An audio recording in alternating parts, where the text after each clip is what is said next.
9 people have been displaced in West Hartford after a house fire on North Quaker Lane. Crews responded to that scene just after midnight this morning.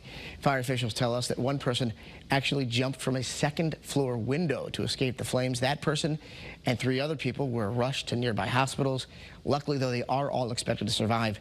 The Red Cross is helping the people who live in that home.